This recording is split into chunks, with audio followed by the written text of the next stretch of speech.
Hey everyone, this is Scrap Computer and this guide is going to cover and explain the support Thresh. First up, let's go over a quick overview. Range 450. Main damage orientation AP. Resource mana. Main role support. Overall skill cap medium to high. Thresh is a catch defensive based support. Thresh is one of the most powerful supports in the game, with the ability to grab souls until the end of time and become figuratively unkillable. Grab people with the hook that locks them down for, well, kind of an eternity. Throw a lantern that can save the most idiotic of allies, or even just save someone from a so-called general sure death. You also have the ability to throw your enemies in any direction you want and add on a slow. And finally, you can also construct a 99% base slow wall that's pretty much a stun in terms of mobility, that can lock down an enemy or even just further stop an engagement or start one if you want. Thresh is a powerful laner, but mainly relies upon landing his Q skill shot to utilise a lot of his kit as it's combo based. He also has 0 base armor start game and relies on getting souls. This means he's squishy, and if he gets behind, he falls behind in the normalized armor amount, making him very squishy and having, just simply put, less armor than everyone else. In addition, if you wrongly engage with your Q, that's it, there's no going back, you're potentially dead. He has got weaknesses contrary to popular belief. So now you've heard an overview, let's get into the guide. Okay, now that you've heard an overview, let's get into the guide. Runes. Here's my rune setup as seen below. The only note I really have to make is the 3 quintessences of armor. This is to get you over your start game hump of having 0 armor at all. In addition, it just gives you general tankiness throughout the entire laning phase, and for all of the game of course. Masteries. For Masteries I run with 0, 21, 9. This is to allow us to survive any engagement we come across, and of course for late game survivability, standard for a tank support. Summoner spells. Below are the viable summoner spells on Thresh. They're all pretty self-explanatory on a support. You will want to pick up Flash as 100%. Then you'll want to grab Exhaust for its defensive/offensive properties, if you want an all-round spell. If you definitely want to kill your enemy laner 100%, you'll want to pick up Ignite over Exhaust for an early kill, but it's up to you. Personally, I advise Flash Exhaust because it's more of a rounded utility, but again, it's up to you. Compositions to pick Thresh versus. You don't exactly pick Thresh versus only these compositions, but generally he is better versus them due to his attributes. Kiting compositions. This is shown on the left. This can be anything from poke compositions or to actually just true kiting compositions. Thresh can counter these compositions pretty badly with his awesome engage and lockdown. His CC alone just makes him perfect versus any kite composition. How can you kite if you get Thresh hooked? Well, you can't. AoE compositions. This is shown to the right. Thresh can counter these compositions pretty well with his kiting abilities and lockdown. If a team attempt to wombo combo your team, Thresh can just wall and E an entire combo away from his team, giving them valuable time to get into position or generally just a counter attack. Compositions to pick Thresh with. Thresh can fill holes in the following compositions. You will pick Thresh to be with these comps if you see they need attributes, or your attributes. These are not the only times you pick Thresh, of course, but you may just have a heavier consideration of Thresh due to these attributes. As you see on the left, you should pick Thresh with these compositions, the ones with little or no protection for your backline carries. If your team is full of bruisers and assassins, which is pretty common, you may have to pick up Thresh to help your backline who is lacking that all needed protection. This is a pretty big one as Thresh does provide so much protection for a single backline. He may be the only protection your backline actually even needs. On the right shows another example. You can also pick Thresh when your team needs an engage. This can actually be a massive problem if your team can't get an engage onto an enemy. If you're ahead, you can't make picks. If you're behind, you also can't make picks. Or even engage if you see, well, someone out of position. This is a massive problem. Try to pick Thresh if your team has no sort of engage or hard engage at all. He can fill this hole very well. AD carries to pick Thresh versus. Thresh does not counter these lanes completely, he can still lose. He just has a higher chance to win versus these AD carries. Draven. Aim your Thresh hook towards Draven's Axe Sigil. Since Draven choreographs exactly where he's going, you can Q and land it relatively simply if he just goes towards the Sigil. Also, you can use your E to make him miss another axe if you're in an all-in engage. And in case he has yet another axe, you can just ulti. He should literally in any all-in or trade engage never be picking up an axe. He should be losing every axe he has. But the main counter is him aiming towards his Sigil. Misfortune. Not a general counter. Her passive makes landing Qs very difficult. But if you do land a single shot, a single one, she can't get away, she has no mobility. This is not the only reason to pick Thresh versus her. He can also cancel Misfortune's ultimate with his E and Q. She might as well not have an ultimate with a good Thresh around. Tristana. A pretty big, massive counter. If you land a Q, she has no mobility to get away. Well, she does. But the thing is, you can cancel her dash with your E. Her W jump can be cancelled with your E. This can ruin Tristana pretty goddamn heavily. If you land a Q, Tristana should not be getting W'd away. Wait until she jumps into the air, E her back down to the ground, she has no jump. She's screwed. Especially start game, this is a massive counter. A single Thresh hook can kill Tristana during the laning phase. She has pretty much no mobility versus a Thresh. Corki. Same as Tristana, you can cancel his dash with your E. This means that pretty much any Q is always a kill. Corki will not be able to get away. A massive counter. Urgot. This monster has zero mobility, so hitting hooks is relatively simple. And if on the back foot, you can use your W to get your carry out of the range of Urgot's triple Qs. This is actually a big counter. Well, you don't really get to see Urgot play, but this does counter him. When I play Thresh with my AD carry and versus an Urgot, stay at the back line, and if they get hit by an E, throw your lantern and run straight. If they take the lantern, it's out of Thresh's range, and this kind of nullifies Thresh's E for a large amount of the laning phase. This is a pretty huge counter. In addition, you can also cancel his ultimate with your Q and E, a little known fact. Unmobile carries. Ashe, Twitch, Draven, Varus, Kog'Maw, Jinx, Misfortune, Urgot. Basically anyone without much mobility is a good pick with a Thresh. They can't actually avoid your Qs. In addition, if you do in fact land a Q, they can't get away at all, making them easy pickings. Well, and the rest of your combo easy to land, try to pick Thresh versus immobile carries. Overall, anyone who has low mobility, which makes your Thresh Q easy to land, is normally easy pickings. In addition, anyone with a channel also is quite heavily countered with Thresh. AD carries to avoid. You should generally avoid these lanes. You can win, but of course you have less chance to win as always. Sivir. Her spell shield will be the bane of your existence. Anytime you Q, she'll E. Pretty much no way to get around this either. It's free mana for her, and you'll pretty much never land a Q for the entire laning phase. Try to avoid her pretty much at all costs. Vayne. Generally this isn't really a super hard counter, I'm just mentioning a few mechanics you should generally avoid. The Q makes, well, your Q very hard to land, and more importantly, she can knock your ally away from your lantern. This can screw up your lantern pretty much every time. If a Vayne waits for the lantern just before your carry grabs it and knocks them back, it's pretty devastating for the most part. Overall, Vayne can also punish you quite heavily, and there's nothing really much you can do about it. Overall, you can win versus her. I'm just saying these mechanics make her something you should maybe avoid a wee bit.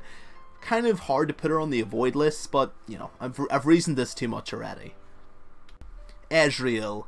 His E is a perfect blink. He can avoid all of the Thresh Qs. He can also just get away if you land a Q-E combo. He's pretty much impossible to lock down for the most part. The danger is Ezreal can also drag you under turret if you follow with your Q as well. Remember, Ezreal's E is unstoppable. It cannot be cancelled, it cannot be interrupted or anything. So if you leash onto the Q and he E's into turret and you follow him, hard luck. This is a mechanic a lot of people forget when they're versus an Ezreal, but do remember, you will follow him into the turret where he blinks. Do avoid this matchup if you can. Caitlyn. Her traps can make zoning those bushes pretty difficult, as you'll have to take free damage. In addition, her range makes landing some Qs quite difficult. Add in her net, she can avoid pretty much all of your Qs. The good thing is, on the bright side, is that you can cancel her E with your E, but it does mean hitting her. This is about the only good thing. Generally, any mobility can make landing hooks pretty much impossible. If you do land a hook, they can also just, well, jump away. Try to avoid mobile carries if you can. I mean, you can kill them. It's just a little bit more difficult. Try to get to the more, immobile people if you can. Supports to avoid. These matchups depend on your AD carry, your skill level, your enemy skill level, jungle ganks, roams, etc. These are just supports that will crap on Thresh for the most part, but you can still theoretically win if they're not skilled enough or just if they make mistakes. It'll just be more difficult. Morgana. This lane is a no-go in every single way. Do not pick Thresh versus Morgana on your life. The reason is simple. Black Shield. She can Black Shield your entire combo, meaning that you have no CC.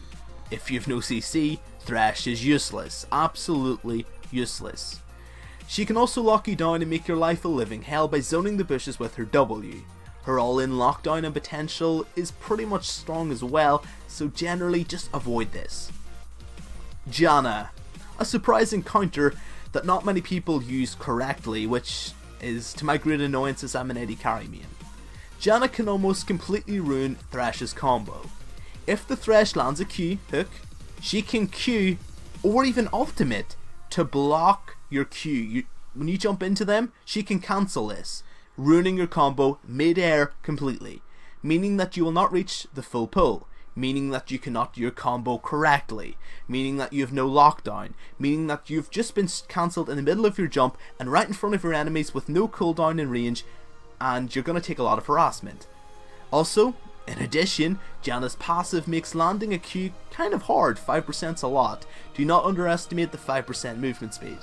Generally, just also avoid this lane. A note is that in lower elos you can pick it, as Janna's don't do this, but at higher elos do avoid this.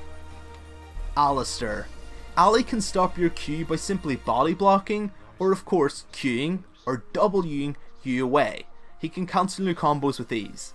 In addition, he has good sustain and a good combo for zoning the enemy AD carry if you do get a hook and he can't stop it. He just headbutts your carry away, and then you're going to take a lot of damage as Thresh running back. If Thresh pulls the AD carry, Alistar can also pincer him and knock him into the turret, the Thresh, or into the enemy minion wave, making your life a pretty much living hell. Landing Qs must be done very carefully, and even then he can cancel them. Zyra. This is a pretty funny counter. You can seed and use an ability to make a plant to make Thresh hook the plant instead of his target. If played well, he'll even drag himself into the plant, taking free damage, and generally just avoiding his target and getting ruined. This is a pretty good counter if you can seed and make a plant relatively quickly. Lulu. She can also ruin a Thresh pull. If you W Thresh before he pulls himself in, just before he lands, he won't be able to pull off the Q or finish it. Like, he'll hit the first part of the Q, be W'd and not be able to pull himself in. If he does pull towards your carry, you can also W to stop him flaying. This is a pretty good counter. In addition, you can also shield your carry, Q up, lock Thresh down after he's done the hook, and deal a ton of damage when he's running back. Soraka. If she silence zones on her carry, if they get caught, she can completely nullify Thresh's combo with absolute ease. She can also poke you out to hell, nullifying any of your engages if you don't kill anyone. Also, sustain. Also, generally Soraka. General Thresh combos. Here are some general counters that Thresh can counter for the most part. These are not specific, they're just overall blanket statements, but do try to pick him versus these certain things. Channel champions. Thresh's E and Q can cancel any channeled ability. So due to this, any channel based champion like Nunu, Katarina, hell even Karthus can get countered pretty badly. So if you see a heavy channel based team, do try to pick Thresh. Dash champions. Again, Thresh can also cancel dashes. This means he counters literally any champion with both a dash, offensively or defensively. Again, a pretty huge counter. If you see a very dashy based team, do try to pick Thresh. Single target focus. Thresh is a surprising counter for single target comps. He can protect his carry better than most. This is due to one real thing, the Thresh Express, or his W. He can use this escape to get the focus away from any carry. If he W's even an Ashe and gets them a mile away, no matter how good the single target comp, they won't be able to kill her. Even a heavy Vi ulti can be escaped by a good Thresh Express. Well, not escaped, but kited out well. Leveling order. There are two main leveling orders, this is shown below. Here is leveling order number 1. We start with our E for the zone and passive it provides, and the CC an ability to push your enemy AD carry out of position. In other words, start game potential. I'll get into this more later. From here we max Q for the most amount of pick potential possible, then E for the damage and slow percentage, and finally our W for the escape and base shield. Obviously get your ultimate anytime you can. This is more of a damage combat orientated Thresh, one who wants to do damage and kill. Blood is on your mind with this leveling order. The second leveling order is as follows. We get our E first to ensure we have the maximum amount of damage and pick potential. This is the same from the other leveling order. From here we max our Q, then W for the escape and ability to pick up souls on a good cooldown if behind. After this we finally get our E, and obviously get their ultimate anytime you can. This is more of a utility based Thresh, someone who's, if you're falling behind you may consider getting the W up more, as you can utilise the W more commonly than the E unless you're hitting Qs. Support item. Torgons. Torgons is actually my favourite and preferential pick on Thresh. The reason is simple. Although Thresh is ranged, his E, save up damage, can make him hitting Torgons and landing and actually getting the kill, well constantly speaking, is pretty much assured if you're a good Thresh. This means he can actually get away with Torgons, and he is a tank support, he's not utility. Although he does pack a lot of it, he is generally a tank, he is used for engaging. So for the most part you'll want to get Torgons start game just to be tanky and very gritty and not be able to be killed and survive and engage, because you have no armor start game. You really need these defensive stats. Overall, please just do get Torgons, it is a good item. There is alternatives, I'll go into them now. Coin. Coin is also a pretty viable pick. I don't want to be too unfair on it. It is used for a passive Thresh. If you know you've lost the laning phase, or you want a really good kitey engage late game, you will have to go Coin. Coin is used for kiting or catching people out. It's really, Torgons is more start game, Coin is more late game orientated, and it's really up to you what you prefer. Generally I like Torgons because I can go and make picks and go engage and not die, but if you're a very passive player, which is nothing really wrong with that, you just go for the fly hooks, get Coin, it is better for late game. Thresh's passive, Damnation. Thresh does not gain armor per level. Instead, Thresh collects the souls of the dead enemies by approaching them or by placing dark passage lanterns nearby. Each soul permanently grants 0.75 armor and ability power. Champions and large minions and monsters always drop a soul. Small minions and monsters only sometimes drop a soul.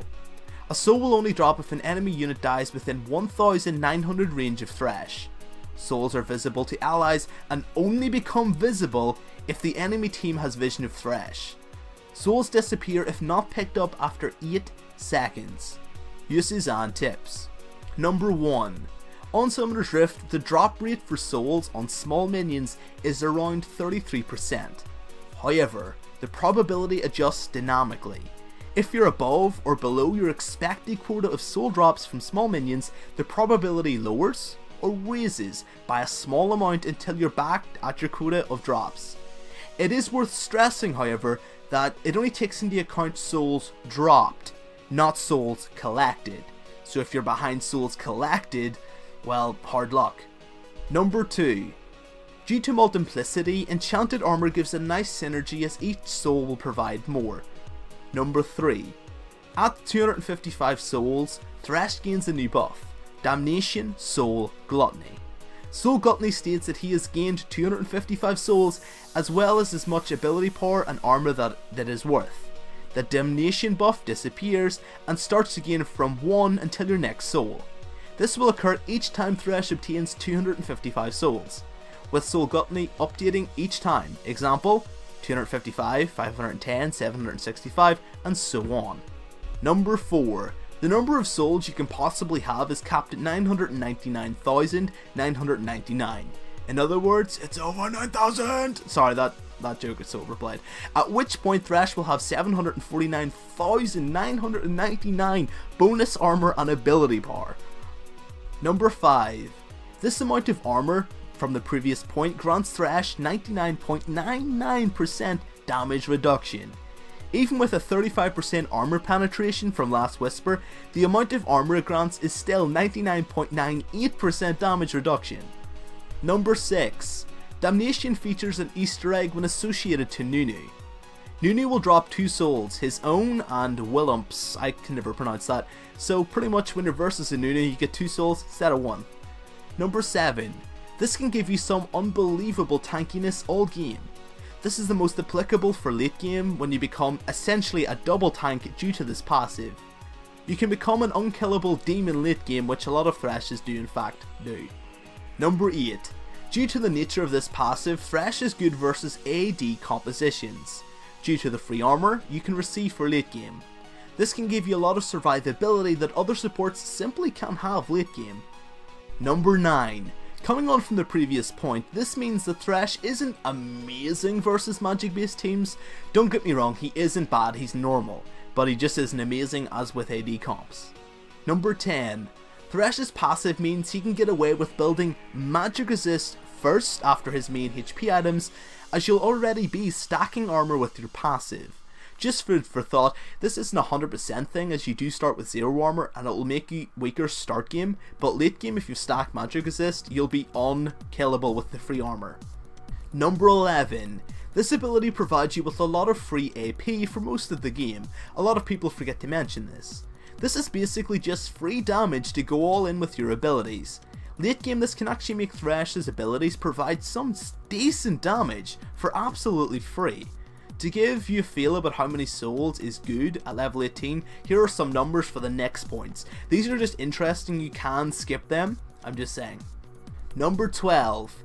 64 souls, a bit over 3.5 per level, you'll need to match Gnar's 64 armor, the lowest innate champion armor. Number 13. 104 souls, almost 6 per level, to match Maokai's 94 armor, the highest innate champion armor. Number 14. 94 souls over 5 per level is needed to surpass Vayne's final or enchanted basic attacks of 179, the highest possible attack damage without use of items, runes or masteries. This is associated to your E-hit. Number 15. 123 souls, almost 7 per level, to surpass Tarek's passive Shatter enhanced 108.1 armor, the highest possible armor without the use of items, runes or masteries. Number 16.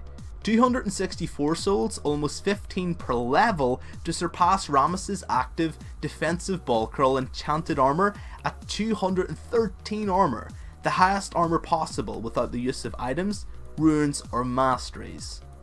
Number 17. A last point, due to the power of this ability, it has got one major weakness. Start game you'll be very squishy, due to your lack of any armor at all. This means autos will hurt, basic attacks will hurt, minions will hurt very badly. So overall do be careful of that. This ability is not all sunshine and rainbows. Start game you're squishy, you're weak. Late game it's unbelievable. Just a note. Thresh's Q, Death Sentence / Death Leap. Active. After 0.5 seconds wind up, Thresh throws out his scythe in a line and forms a tether with the first enemy hit, dealing magical damage and stunning them for 1.5 seconds. Upon hitting an enemy, Death Sentence current cooldown is reduced by 3 seconds. While the tether persists, Thresh cannot attack and he will periodically tug on the tether, each time pulling a target a short distance towards himself. After 0.5 seconds, or instantly if he hooks a minion or monster, Thresh can reactivate the ability to use Death Leap. Active. Thresh pulls himself to the bound enemy. This removes the stun, but will allow Thresh to attack again. Thresh loses the ability to activate Death Leap when the tether breaks. Ability range 1100. Uses and tips. Number 1. Spell shields will block the ability and prevent the tether from forming. No jumping to the target. This makes spell shields a pretty heavy counter to Thresh. Number 2. Death Sentence is considered to be a projectile for Unbreakable and Wind Wall. Number 3. Death Sentence is classified as a stun rather than a pull. Stuns prevent the target from moving, declaring attacks, or casting abilities, but do not prevent summoner spells being cast, example, Flash and Teleport. Number 4. The duration of the stun is reduced by tenacity. However, the tether remains for the full duration, and Thresh may still dash to his target. If the stun is removed, however, such as with a Quicksilver Slash, a Mikhail's Crucible, Cleanse, or certain champion abilities, Thresh will be prevented from casting Death Leap. This is a pretty big counter and good point to mention versus Thresh. Number 5. The stun will be ignored by targets with crowd control immunity, such as Black Shield. However, the tether is still formed and Thresh can still dash to his target. So CC immunity is good, but not a complete counter. Black Shield is not the ultimate counter here. Number 6. Death Sentence is one of the only 2 tethered abilities in the game that do not have a maximum leash range, the other being Hyperkinetic Position Reverser. Number 7. The tether is not broken if the target becomes untargetable, such as with Playful Trickster or Force of Will.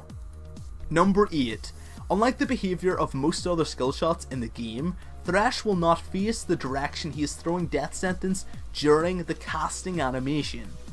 Number 9. Coming on from the previous point, this is an amazing, unbelievable tactic for landing some more Thresh hooks.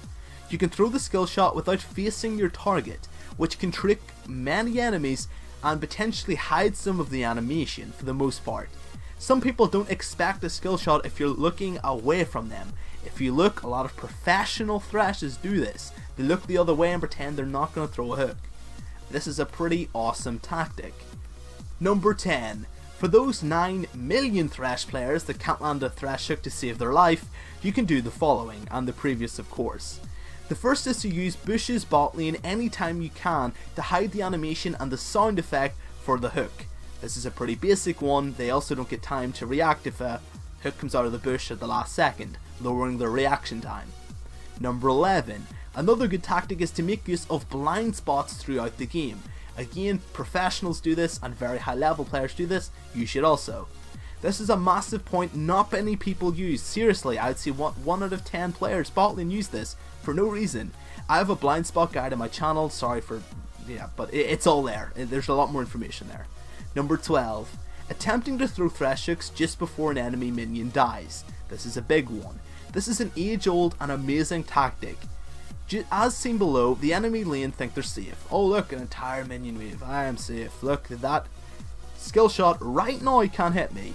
When the minion suddenly dies, they don't expect the minion cover to dissipate and a Q to be shot through it.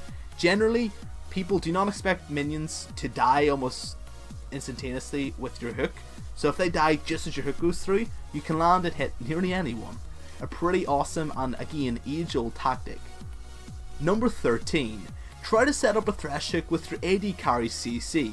Again, too many cowboy Threshes out there. I'm gonna Q myself, I don't need to set up a CC. Yeah boy, I mean, come on. For example, wait until your Ashe lands a Q'd auto attack, then try to hook. This will make landing hooks a lot more simple. Obviously this is a basic point, but most people ignore it. Number 14. Coming on from the previous point, this is a big point. Attempt to pretext your Thresh hook with your E during the laning phase, similar to the previous point. This means that your enemy will have a movement speed slow onto them and have been dragged closer to you, making your Q way easier to land. Any good Thresh will do this. In addition, this also works with your ultimate when you hit level 6. Ulti, then Q, because they can't avoid it. Number 15. If you're ahead, get in front or to the side of minion waves. Again, a point people just seem to forget. It's basic. Too many Threshes try to queue behind the minion wave, inching a few inches right, a few left. Move to the side or in front of minion waves to nullify some if not all of minion cover, zoning the crap out of your enemies. If you want to engage pretty badly, this isn't just if you're ahead. If you see the jungler coming, run beside the minion wave, run in front of it for an easy Thresh hook. Number 16. Thresh hooks have a slowish travel time, so avoid throwing max range Thresh hooks. If you ever can. Too many Threshers are throwing max range Qs after Q after Q after Q and missing them all. Try to get closer. I know this sounds really stupid and really obvious and some people tell me so, but I've seen Threshes do this. It's not as I only mention things I think will help. And that's it for your tips on landing Qs, and they're all red for important. Number 17. Your Thresh hook may be used to escape from your enemy. If you use your Q over a jungle camp and hell even the Baron and Dragon Pit, you can activate his Q again and you will jump to that camp over the camp's wall. This is an amazing escape ability you should be using for every single escape in your jungle or in any jungle. Number 18. Another cool use is to hook the enemy minion waves to try and escape from your enemy. If you've been caught at their side of the map, you may consider queuing to their minion waves at the long distance to try and get away and get a few extra feet away from them. This can help you get a few extra seconds of life or just even help you escape. Number 19. Death Sentence is a good scout tool. I've never seen this done before, but if you're desperate, you kind of can. If you throw your Q into a bush where an enemy is, you will get vision of them and a sound effect if it hits them. If it goes through the bush, nothing's there. You will also not get vision and obviously no sound effect. Number 20. Can also be used to check for jungle camps. If you throw your Q over say the blue buff wall, if it hits something, again you get a sound effect and vision. This is really good to check if Baron or Dragon are up over the wall with safety, or even to check for your jungler. Yes, their blue buff's up. Yes, our blue buff's up. Number 21. Assists in kiting. A lot of people don't do this. If running, throw a Q and hit your enemy to slow their advances. Even though you'll drag them towards you, it's still a stun and it's still slower than them running at you. Number 22. May be used to interrupt channel based abilities. I've only ever seen about 7 or 8 Thresh pairs Q to interrupt a channel. I think it's only the E. Please do this more. Why would you let Katarina ulti when your Q's up? Let's not. Number 23. Helps you protect your carry. If your carry's getting chased, you can Q the enemy and pull them away from your carry. This helps tons if you get them from behind even.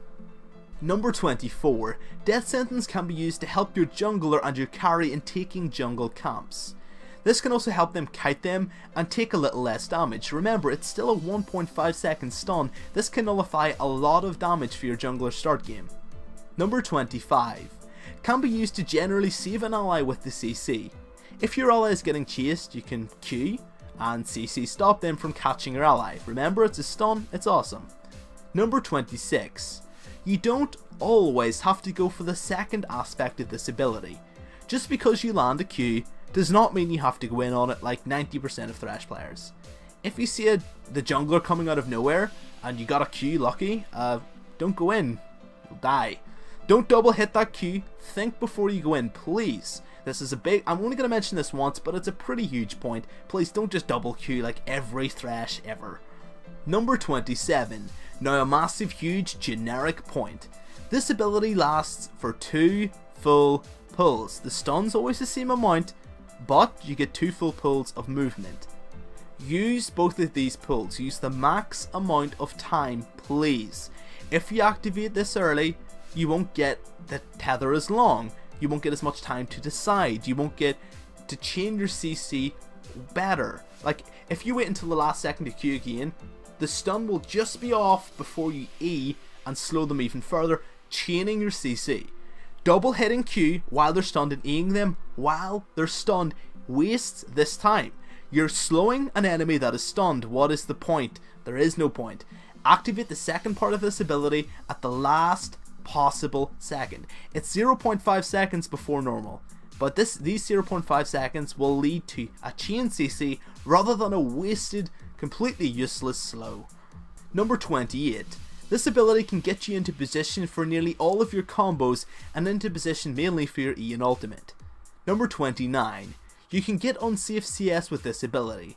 If you're ever alone in lane and you see, well, a cannon minion at distance and you don't want to get it, you can use this ability at range to actually last hit. It's actually a pretty big point. You'll use this more than you think. Number 30. This ability has a great deal to catch out an enemy. It helps unbelievably so. This is the standard bread and butter point, but it's important. It is used to catch people. That's what you mainly should be using it for. Number 31. Your pull can be used to catch a fleeing enemy due to its long range, and to pull them back towards your allies. This makes Thresh great, absolutely fantastic when catching anyone. Number 32. This ability is fantastic to help you drag your enemy into your turret. This makes Thresh great when he's under the turret. A double drag into the turret can bring anyone under the turret if they're even slightly close. Number 33. Now a massive point. You can cancel your Q's animation a little bit if you Flay just before using it. Your Flay will break around 20% of the animation, making your hook wind up a little faster. This is an important point if you really need to land that Q quickly. Generally, I don't advise this because you'll have no Q, or E, sorry, after, obviously. If you've used the E to get the Q, you have no E. But if you really need to land it during an important teamfight or something, I would even sacrifice it. I always do this when I'm trying to pick people off, when I'm in the aggressive, when we're sieging. EQ, EQ to cancel the animation. It makes, some people don't expect it, they always have this clock in their head. Thresh takes this amount of time to, no, this ruins that calculation. Number 34. Without jumping into your enemy and activating the second half of this ability, you can participate in teamfights at a safe and reasonable range, and CC them at range. This is really good if you're really low HP, Q, and just keep your range, don't jump in. You still get the stun, it still helps. Number 35. This ability counts as a displacement knockup for Yasuo's ultimate. It's quite hard to land, you have to smash the keyboard as Yasuo, but it does work. Thresh's W, Dark Passage. This is also known as the Thresh Express. Active. Thresh throws his lantern to a target location where it remains for up to 6 seconds. For the next 6 seconds, the first ally to come near the lantern, even while Thresh is holding it, gains a shield that absorbs damage for up to 4 seconds. If an ally right clicks the lantern, they will pick it up and be pulled to Thresh's current location. If Thresh moves more than 1,500 units away, the lantern will return to him. Allies can only receive the shield once per cast. Ability range 950. Shield amount 60, 100, 140, 180 and 220 plus 40% AP. Uses and tips. Number 1. This ability is considered to be a projectile for Unbreakable and Wind Wall. This will block the ability where the wall is and not let it go any further. Number 2. The lantern creates a small area of impassable terrain while on the field. Enemies in this area when the lantern is summoned will be nudged to the nearest available space. But this is not classified as crowd control, particularly it will not interrupt channeled abilities. Number 3. The lantern's aura radius is around 150 units. This is also the range of the lantern's ability to pick up souls. Number 4. The lantern's pickup radius is not much larger than the model size of the lantern. However, it is possible to pick up the lantern through small walls as long as you're within the radius. This means you can pick up the lantern over walls as well, generally speaking. This is a little known ability and is actually quite useful, as you can actually beat out flashes and such. Number 5. The lantern provides a small amount of vision in the area which has been placed, for the entire duration. This can make the lantern an amazing scout tool. Number 6. Coming on from the previous point, this ability is fantastic for checking for jungle camps, which of course includes Baron and Dragon. This is notable due to the fact that they cannot deny a Thresh lantern, so if they've got a pink ward, they can't really kill the lantern regardless. Number 7. Thresh cannot click on the lantern himself, but will be shielded if he walks near it. Number 8. The lantern can be targeted by allied targeted dashes.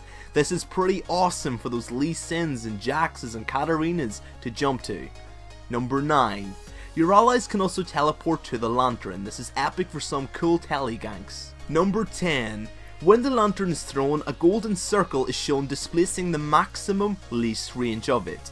You will know when you're about to go out of the range with this indicator. Number 11. A pretty common and epic use of this ability is to help your allies, and more importantly start game bot lane, get back to lane faster. Throw the lantern just in the middle of the fountain, and while they're buying, you can run to the maximum leash range and wait. Let them click the lantern and Thresh Express back to the lane. This works all game, do not forget it. You can help your jungler get out when you're coming back. Anytime you can, use this lantern to get your ally back to their lane. Number 12. Thresh can break the leash range, returning the lantern to himself, instantly shielding himself, if he has not been shielded by the ability already. Number 13. An ally being carried by Dark Passage will be taken to Thresh's current location, not Thresh's location when the ally grabbed the lantern. Number 14. Due to the previous point, you can do a swag tactic by queuing something from a distance, and then letting your ally follow with the Q range and the W range, making the lantern go some absolutely ridiculous ranges. Number 15. This ability can be used to save your ally from danger or if they got caught out. This is a very standard use. Remember, this ability still is a stun. Number 16. If being zoned, this ability is your best chance to keep up with souls, as it will collect them. Anytime you need a dangerous soul, you can always throw your lantern to get it. I wouldn't use this too often, but it is good if you're falling behind. Number 17. A good tactic is to get souls by going past a camp, a jungle camp, currently being taken, and throwing the lantern to shield the person and leaving it at maximum range. So when the camp dies, you will get the soul while walking away from it. This is shown below more clearly. Number 18. As I just said, this point I just want to emphasize that you can also just help, generally speaking, any ally taking jungle camps with the shield. New jungle kind of hurts a little bit, so this nullifies it somewhat. Number 19. May be used to help avoid harassment taken by yourself and your carry. If versus a poke based lane, this is your best way to stay healthy. Number 20. Dark Passage can help you in denying minions. This is a little known but extremely powerful tactic. As seen below in the example, if you throw a lantern over a minion, your enemy cannot click that minion. Hence, they can't right click it, obviously. This is an awesome tactic to deny your enemy a ton of CS during the laning phase. Or not a ton, but at least a few. I always, if I can, use this on the cannon creep. If you throw this lantern over your cannon creep, your enemy cannot click it and will be denied it. This is a pretty huge tactic, and please utilize it. Number 21. A common use of this ability is to set up a jungle gank. If you throw your lantern behind yourself, you can run at your enemy and let your jungler take the lantern to be teleported right beside you, allowing them to be in perfect position for a gank. This works so well.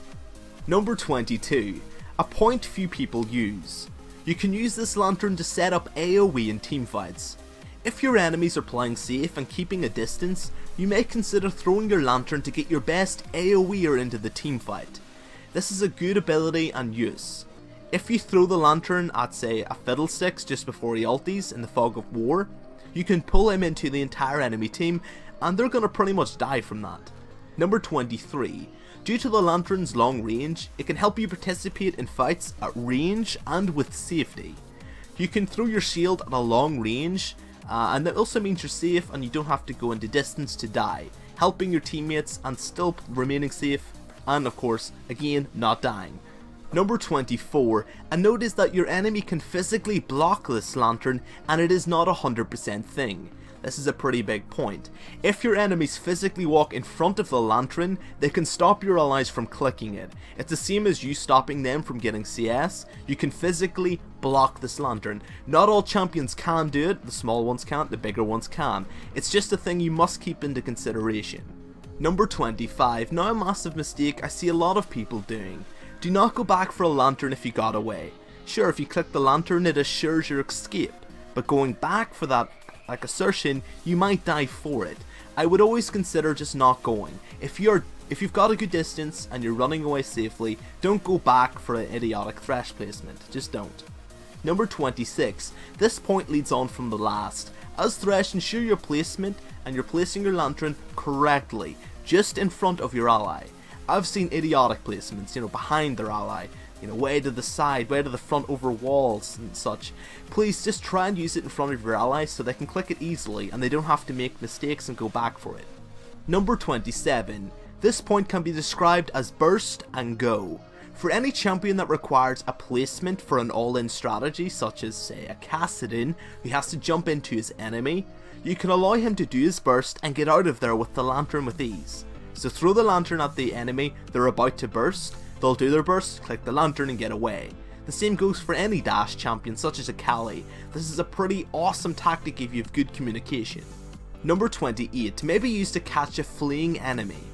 If you're versus one of the more mobile enemies, you may have to consider throwing back your lantern to get one of your more mobile allies closer so they can finish catching the enemy. This is a good point, like say for example if you throw back the lantern, get an Akali she can chase a lot more effectively than you can. A pretty good tip not many people use. Number 29. An underused use of this ability is to help get your close range allies into range, and this mainly is applicable for AD carries. The best example is Graves. He has to be up close to get damage. So if you throw your lantern right beside the enemy, you can pull him right beside them, exactly where he wants to be. Obviously only do this if you're safe, but the point still stands. Any close range damage dealer who wants to get up close, please try and pull them as close as possible to your enemy. This will help them so much. Number 30. A pretty neat tactic to get assists is to throw your lantern on an ally to get the shield on them before they finish off an enemy for the free assist. This can be good if you don't want to steal the kill, or even are simply out of range. If you see an enemy about to finish someone off, just throw the lantern and when they kill them you'll still get an assist, even for the small shield. This is good to kind of steal assists sometimes. I don't always advise it, but it's pretty neat. Thresh's E. Flay. Passive.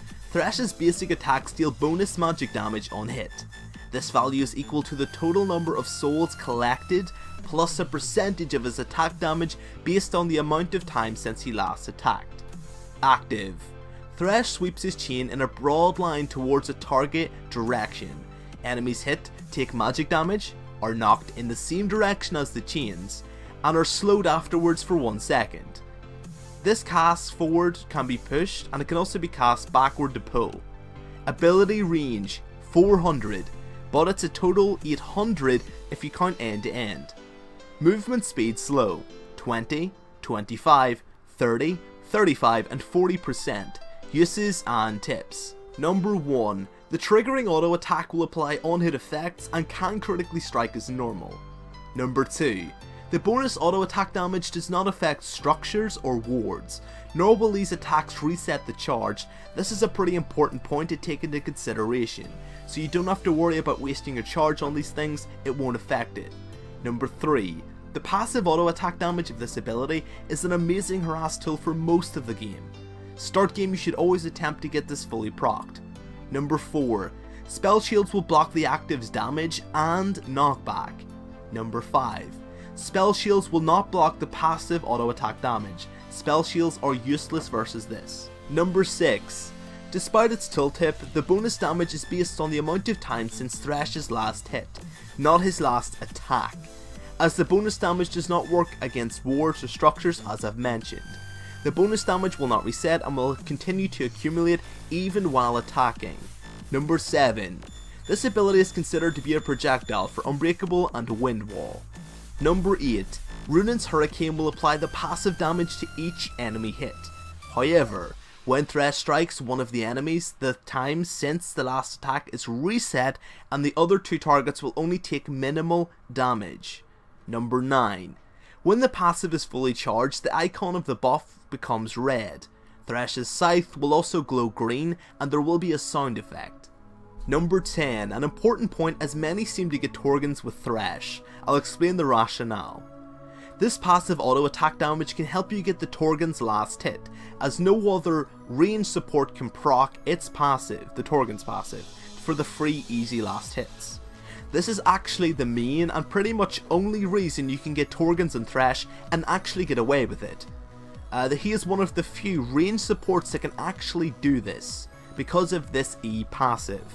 Any other range support can't really use Torgon's due to this. Number 11. The auto attack passive of this ability is great for helping your jungler on the first clear, due to the fact that it has a long time to charge it. Wait up for the charge, auto attack and the E damage. The free magic damage to a blue or red buff for the golems or whatever you're starting on can help your jungler save a lot of time and effort. Number 12, now an insanely important point. Flay can be used to cancel dashes. This means Ali dash cancelled, Tristana dash cancelled, Corki dash cancelled, Leona E, yes even this is cancelled. This is a goddamn amazing use of this ability. It can be used to protect your team from any executes or dashes or anything. In addition, you can also use this offensively. You can cancel enemy escapes as well, it's not just used defensively. This includes obviously all of those dashes.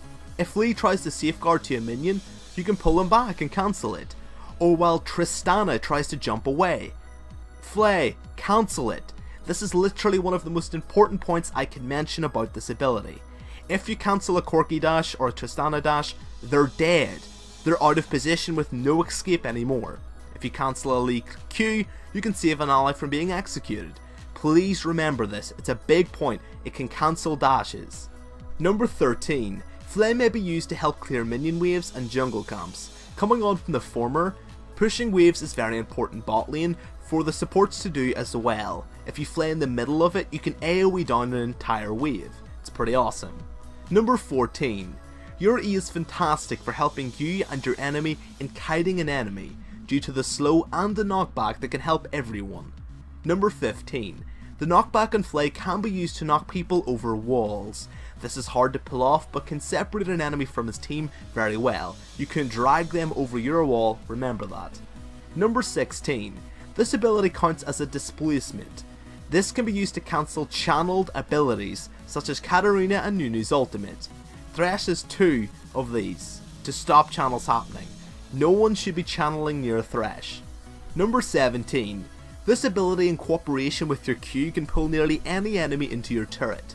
Again, this makes Thresh very scary under turret or even near the turret. Number 18. Flay is good for setting up your Q with the slow associated to it. I've mentioned this, I just wanted to emphasize it again. Number 19. Sometimes your enemy can try and sit in between your ultimate box and just simply not run until it runs out. You can use your Flay to knock them into the walls of your ultimate. Pretty cool tactic if they're trying to stay in the middle. Number 20. Start game, this ability is amazing for pulling your enemy out of position into your minion wave. Start game, this is amazing, you can nearly first blood anyone. This is an important point and a tactic, and it's more important than you would think. Number 21, coming on from the previous point, this is why so many Threshes engage level 1. Your E passive damage is good. Match that with the base Flay damage and the slow and your minions, it's amazing. It's like having 1.5 abilities. The E damage with your auto attack and the literal ability. Your start game potential on Thresh is pretty much amazing, just remember that. This is a common tactic and nearly everyone should try it. Have you ever seen a Thresh come into lane, E back you and then E auto attack you? Like it's like a third of your health sometimes. It's a very, very powerful tactic. Number 22. The passive auto attack damage of this ability is very well known. This ability is fantastic, or even the fear of it is fantastic, to zone your enemies off CS. Run at your enemy as they're about to CS and they will normally back off. No one wants to get hit by the Thresh E auto attack. Number 23. Know which way you want to use this ability. I know this sounds self-explanatory, but it's actually very important. Make sure you know which way you want them to go. I see a lot of people kind of knocking them forward or backwards when it probably wasn't the best move. It just, you know, it's sure when it's 2 in the morning and you need some coffee, you're still doing the right way. Number 24. A final note, really, of this ability's strength in teamfights. You can AoE slow an entire team with this. Ensure you liberally use this ability when you're inside large groups of enemies. It's very effective to lock down an entire team even momentarily. Number 25, this ability counts as a displacement for Yasuo's ultimate. All hail the Yasuo. And yes, I'll be making a Yasuo guide when I start mid lane guides for everyone asking. Thresh's R/ultimate, the box, active. After a 0.75 second delay, Thresh summons 5 spectral walls around him that lasts up to 5 seconds. Enemy champions that touch a wall take magical damage and are slowed by 99% for 2 seconds, but break the wall. Once one wall is broken, the remaining walls deal no damage and apply half the slow duration. An enemy cannot be affected by multiple walls simultaneously. Ability range 450. Uses and tips. Number 1. Spell shields will block the damage and the slow, and that section of the wall will shatter. Number 2. Movement speed cannot be reduced below 110, and slows that would reduce it by below 220 are modified. To put it another way, a reduction of 99% would not reduce it to 3 movement speed, but rather reduce you closer to 110 than a weaker slow would. Number 3. A basic use of this ability is to kite an enemy pretty much. Sorry, very basic. Number 4. The box is amazing not only for kiting a single enemy, but an entire enemy team. Number 5. Can be used to stop an engagement upon your team with ease. Again, the AoE slow is just too much for most teams. Most teams will walk around it, again just ruining their engagement. Number 6. A good way to know the rough range of this ability on the box, if you want it to hit someone as soon as it's erected, is to note it's about the same range as your auto attack range, the same range. So if you auto attack, you can ulti and you'll hit them. Number 7. Generally, this ability can be good to further lock down an enemy for your team to focus. Number 8. The box may be used to provide some deceptively massive bursts onto your enemy. This ability matched with the rest of your kit can actually do some pretty decent burst. Number 9. The box does not work on minions or monsters, so no super wave clear for you. Number 10. A good use of Thresh's ultimate is to set up your Q. An enemy with a 99% slow is an easy Q target. Number 11. If a target is hiding in the middle of the wall, do not hesitate to use your E to knock them into one of the sides. Again, I've mentioned this, I'm just mentioning it again so everyone knows. Number 12. The box can be used as a powerful zone tool during teamfights. People will not willingly walk into that wall if they can avoid it. If you activate this ability, your enemies will not walk through it, and it gives quite a good protection line for your backline. They're going to try and walk around it, giving your backline more breathing room. Number 13. The box can also be used to stall for time. If you're, say, getting the dragon and about to smite it down, you can stall the entire enemy team, including their jungler, for an extra 2 seconds of safety with the wall. Not enough people do this. You will actually be using this ability and this point more often than you would believe if you think about it. Number 14. Attempt to use this ability while running away. Many people use it after the engagement happens and try to make the best of it.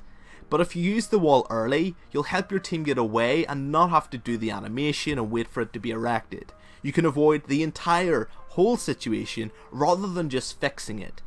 I guess what I'm saying is, if in doubt, rip the ulti out, and not anything else. I don't want people blaming me anymore. Number 15. Lastly, the slow and the zone of this ability can be combined to save nearly any teammate under the sun, or moon depending upon your geographical location and time right now. Combo Pretext. Thresh's combos are pretty much the most important thing on him, to get him lane control and of course, kill potential. A note for these combos is that they're not for yourself. They're to set up your team and your carry, not only you. Apply these combos to your team or your bot lane scenario in each lane. Do not just do, oh, this is a combo only Thresh pulls off. He needs help to pull them off. He is a support. For example, my Harrass combo 2 is to land a free Q for Harrass. This means that my carry will also hopefully do something else to harass with it, to make it a true Harrass combo. Zone combos. These are literally what you'll spend 50% of your time doing. These are, I hate to tell you, the most important combos of them all. You should be using these combos to back off your enemy both offensively and defensively, to give your AD carry some breathing room, and also to deny your enemy as much CS as you possibly can. Zone combos are more important than landing those Qs in some scenarios. Zone combo number 1, Position Q. This is a pretty awesome combo. You don't have to use any abilities, you don't have to use any mana, or hell, you don't even have to risk anything. Just go to the side of a minion wave or in a bush, or just even walk close to your enemies and pretend you're about to Q. You can zone them off creeps or just generally away for a few seconds off your AD carry. People know you'll be trying to land Qs and they will avoid it due to this, even if you're not throwing any Qs. Zone combo number 2, E auto attack rush. You can zone your enemy off with a threat of one of Thresh's charged auto attacks. Again, it's practice, it's simple. Just run at them and people will kind of run away from you as they don't want to get hit by that auto attack. Again, very simple. Zone combo number 3, W. Behind yourself like there's a jungle gank. To zone off your enemy from say a jungle or a cannon creep, something big, or if they're about to all in your carry and you're pretty caught out, if you throw your lantern behind you as if the jungler's coming, they will assume a jungle gank is coming and they'll run away from you and your laner. This is a pretty funny combo. I've pulled this off before and I've actually saved so many teammates doing this. I threw a lantern behind me and they were like, oh crap, jungle gank, and they ran away even though they could have easily finished us both off. It's a really risky tactic, but it does work quite well if your enemies are tuned in. Harrass combos. Harrass combo number 1, E auto attack. This is standard for any good Thresh. You must try and harass with your E auto attack anytime you can for its base damage and basic harass. Harrass combo number 2, Q. This is your most basic and symbolic harass setup ability. If you land a Q, you let the rest of your team, or of course just your AD carry for the most part, land another ability to deal some decent damage. Harrass combo number 3, W. This sounds silly, but if you're far ahead you can use your lantern to pull your AD carry towards you, getting them in range for their, well, ranged harass abilities. Harrass combo number 4, E auto attack. If you flay your enemy into you, you can E auto attack for free to deal some major harass. This can also set up your carry due to the slow. Trade combos. Trade combo number 1, Q, E auto attack. By landing and activating your Q again, you can get into range to E. After this, remember to use your E auto attack. Please use this. Due to the lockdown and the slow, your carry should also land their burst and poke. Trade combo number 2, E, Q, E auto attack. This is the same combo as before, but if your enemy get too close, you can start with your E to land your Q more easily. Again, remember to E auto attack to get the maximum amount of burst damage possible and you'll be fine. Trade combo number 3, W, Q, E auto attack. If you're quite far ahead, you can use your W to get your carry closer. While doing this, you can lock down the enemy with your Q and E again. And also, of course, as always, remember to auto attack. This is the most effective combo with a low ranged bursty support like Thresh, but it can work for everyone. These combos are great for setting up your AD carry and kind of just allowing yourself to do some decent damage, pretty standard. All in combos. A note for these combos is to actually auto attack after they're done. I'll mention a combo, but assume there's just more constant auto attacks. Too many people simply stop auto attacking, stop moving, stop doing anything of use. Please, after they have been complete, use your normal auto attacks and just auto attack the crap out of them. Like even when you're chasing them down, because it's an all in. An all in means everything, all the cards are on the table. Don't wait for cooldowns, auto attack. An all in is life or death. You provide a lot of damage with auto attacks, especially start game, so please use them. All in combo number 1, E auto attack, auto attack. To start this combo, E to lock down your enemy. After this, use your auto attack, the E auto attack, and after this, simply auto attack, just normally. Remember to normal auto. You know, I don't want to be your mom, and I know it sounds really patronizing and really condescending, but it really does increase your all-in potential, and a lot of people do genuinely forget it. So please do it. All-in combo number 2, E, Q, E auto attack, auto attack. Begin with your E to lock down your enemy, so you can land a Q more easily, and after this auto attack with your E and normal auto attack. Your most common combo by far. All in combo number 3. W, E, Q, E auto attack, auto attack. If you use your W to get your AD carry closer, you can continue to do this to E lock down your enemy, land your Q, as it's more easy, E auto attack, and then auto attack until your enemy's dead. Again, very simplistic, but of course very useful. All in combo number 4. E, Q, E auto attack, ultimate. Begin with your E to land the Q, to land the E auto attack, and obviously ultimate your enemy to lock them down and just to deal some basic damage. Again, all of these combos are extremely, well actually, yeah, they just are basic. Thresh is a very one-trick pony based champion. He either QEs or EQs, and that's pretty much it. Just remember to auto attack and everything will be fine. Overall, these combos are vitally important to ensure we maximize our laning phase. We can control our lane and get kills with these combos, so please do remember them. Laning section, lane type, kill, defend. Playstyle, aggressive. Thresh has one main objective when it comes into lane for the first time. It's to potentially try and proc off your E. This can give a lot of free zone and of course damage potential.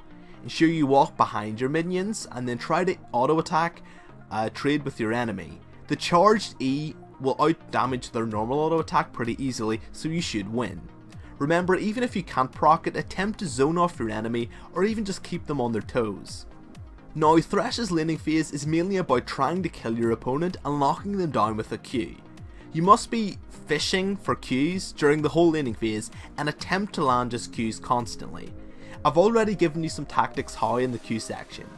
My personal favourite is sitting in the bush and attempting to Q, giving me massive zone potential and Q potential also. I'm saying potential too much. Remember, only go for a moderately sure thing with the Q in regards. Don't just Q randomly every second. Do only Q when you've got a decent chance. You're still doing your job even if you're not Qing. Sitting in the bush, you're zoning your enemy. You don't always have to Q. This is due to one thing. If you use your Q a lot, when it's on cooldown, you've no zone potential anymore. Thresh will end up himself being zoned. Only Q when it's kind of a sure thing. Just standing there is enough zone and threat of damage that your enemy will not go in on you. The whole laning phase, I'm going to go into this in my support guide, but the whole laning phase is about defending the AD carry. If the AD carry is vain or something and is happy just to farm, just zone, that's all you gotta do. During the lane, do be careful when getting souls. Attempt to get them when the enemy AD carry is in the middle of a CS animation, auto attack animation in other words, or when they've just used an ability and you have a small window of opportunity to get that soul. While fishing, if you land a Q, think if you should follow it up or not. I see a lot of people just automatically throwing themselves in. For example, if your enemy are in the middle of a massive set of minions, generally you shouldn't do it. But it's okay if you do get full pull, like drags off, and then always consider during these pulls if you should go in. If it is a good idea, jump in, E, auto attack, simple. After this, remember always, again, sorry, but just keep auto attacking. Too many Thrashes sit there like an idiot. I mean, about 60-70%. I've seen Platinum, I've seen Diamond Thrashes doing this. It's frustrating. Auto attacking, just keep doing damage. If your enemy attempts to counter trade, use your lantern on top of yourself and your carry to nullify some of that damage, and best of luck with the trade. From here, if you landed a successful Q and your combo as well as your carry doing that, you should have a lot of lane control and you should have gotten killed or at least really low. Start rushing and auto attacking your enemies. They will be too low to try and counter and engage you. From here you should once again fish for another Q to finish off your enemy. Once you land it, well, it's more if you land it, well, assuming you do, just jump in and go for the kill with the same Harrass or all-in combos. And after this, that's pretty much it. Just remember your whole laning phase is zone with E and Q, and if you land a Q, go in and kill people. Very simple. If you're losing, use your W and E to simply defend your carry. You may also have to pick up souls with your W if you get very far behind. Do not engage if you're behind, accept the fact that you will have to wait until the laning phase is over to do something. And that's pretty much it for the laning phase overall. It's standard for any pick based support. I just wanted to go over it very quickly. Teamfight Section. Your role in teamfights comes in two different forms with Thresh. Do you engage or do you defend? You have to make your choice depending on whether your team needs you to engage or to defend. Think, do you need someone to get to their backline, as all of your team's crap doing so? You've no pick potential. Then if that's the case, you're the engager. Or is your backline dying a lot and you already have a Vi or something? In this case, you sit in the backline and you defend. I'll cover this in two sections, one for defending in teamfights and one for engaging, because Thresh can do both jobs. Engage teamfight. This is simple in regards to teamfights. You must just go to the front line and try and land your QE combo, or just Q generally speaking, to get someone out of position. You are the engagement of your team. If you land a Q, jump in immediately, knock them back with your E towards your team, and then ultimate to further lock down the person you caught and to segregate the teams, so they can't really defend the ally you just got as well. If you have an AoE'er, you can also consider throwing your W back to get your, say, Amumu into the fight more quickly so you can ultimate. Defend teamfights. Sit exactly in the middle of your carries, ready for anything. If a diver comes, just use your E to cancel a dash if it is a dash and if you can, or at the very least, knock them away from your carries. If they try to keep on coming, you can use your Q defensively to lock them down. If it gets very crazy and the whole team starts transcending onto your backline, ultimate to lock them all down, literally providing you with a wall of protection. If it gets really bad and an engagement happens on a particular immobile carry, such as an Ashe, throw the lantern and start running away from her quite heavily, so she has more least range when she actually picks up the lantern. And that's pretty much it for defending teamfights. Both. If my team is losing, I use my W and ultimate defensively if they're up to save whomever I can, and I just start running. If things get really bad, you can suicide and run in and E the entire enemy team away. It's going to cost you your life, but it will save at least 2 people, so always it's worth a consideration. And that's it for the end of the guide. I hope it helped, guys. Remember to like it if you like it, dislike if you dislike it, subscribe if you think the content's of good quality, and unsubscribe if it is not up to scratch as normal. Very, very fair. You can also share if you think it's good and you know any Thresh players, and I know there's plenty out there. It really helps me so much. Besides that, guys, have an absolutely great day and best of luck in the Rift.